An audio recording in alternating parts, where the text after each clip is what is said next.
कभी कभी हम कहीं घूमने जाने का प्लान बनाते हैं। वहां जाने के लिए सारी तैयारियां भी कर लेते हैं और साथ ही साथ जहां घूमने जाने का हमने प्लान बनाया है वहां के लिए ट्रेन के टिकट भी बुक कर लेते हैं। लेकिन अचानक आपके साथ कोई ऐसी इमरजेंसी आ जाए और आपको अपना बना बनाया प्लान कैंसिल करना पड़े, तो जाहिर सी बात है आपको बुरा लगेगा और आपने जो ट्रेन के टिकट बुक किए हैं उसके गए पैसों का भी आपको गम होगा। लेकिन अगर मैं आपसे कहूं कि अब आपको इस बात पर गम मनाने की कोई ज़रूरत नहीं है और कहूं कि आपका कोई नुकसान नहीं होगा, तो क्या आप यकीन करेंगे? मुझे लगता है नहीं करेंगे। लेकिन अब आपको यकीन करना होगा क्योंकि इंडियन रेलवेज आपके लिए लेकर आया है एक ऐसी खुशखबरी जिसे शायद सुनकर आप बेहद खुश होने वाले हैं। तो हम किसके बारे में बात कर रहे हैं, ये जानने के लिए आपको देखनी होगी ये पूरी वीडियो। दरअसल इंडियन रेलवेज ने हाल ही में रिजर्वेशन संबंधी नियमों में बदलाव किया है, जिस नियम से आपको बहुत फायदे मिलने वाले हैं। तो हम किस फायदे की बात कर रहे हैं, जरा जान लेते हैं।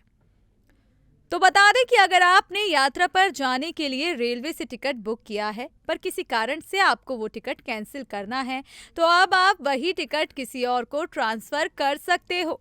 यानी कि आपने जो रिजर्वेशन कराया था उस टिकट को आप रेलवे के नियम के बीच दूसरे व्यक्ति को ट्रांसफर कर सकते हो। तो है ना कितनी फायदे की बात। तो आपने अभी जाना कि अब आप रेलवे के नियम के अनुसार अपना रिजर्वेशन किसी और के नाम करा सकते हैं, लेकिन आप हर किसी के नहीं बल्कि सिर्फ अपने परिवार के सदस्यों को अपना टिकट ट्रांसफर करवा सकते हैं, जैसे कि अपनी माँ, पिता, भाई, बहन, पति और बच्चे आदि। इसके अलावा आप वो टिकट किसी को नहीं ट्रांसफर कर सकते।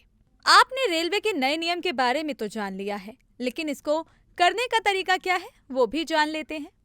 तो इसके लिए आपको सबसे पहले ट्रेन के डिपार्चर टाइम से 24 घंटे पहले रिजर्वेशन काउंटर पर जाना होगा, जहां से आप अपना टिकट अपने परिवार के किसी सदस्य को ट्रांसफर करवा सकते हैं।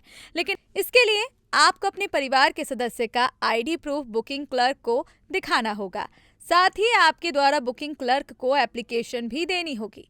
फिर इसके बाद बुकिंग क्लर्क उसी पीएनआर नंबर के टिकट को दूसरे व्यक्ति के नाम ट्रांसफर कर देगा।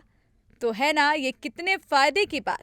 तो आप भी अगर अपने रिजर्वेशन को लेकर परेशान हैं तो जल्द ही रेलवे के इस नियम का फायदा उठाएं और दूसरों को भी इसकी जानकारी दें। नमस्कार।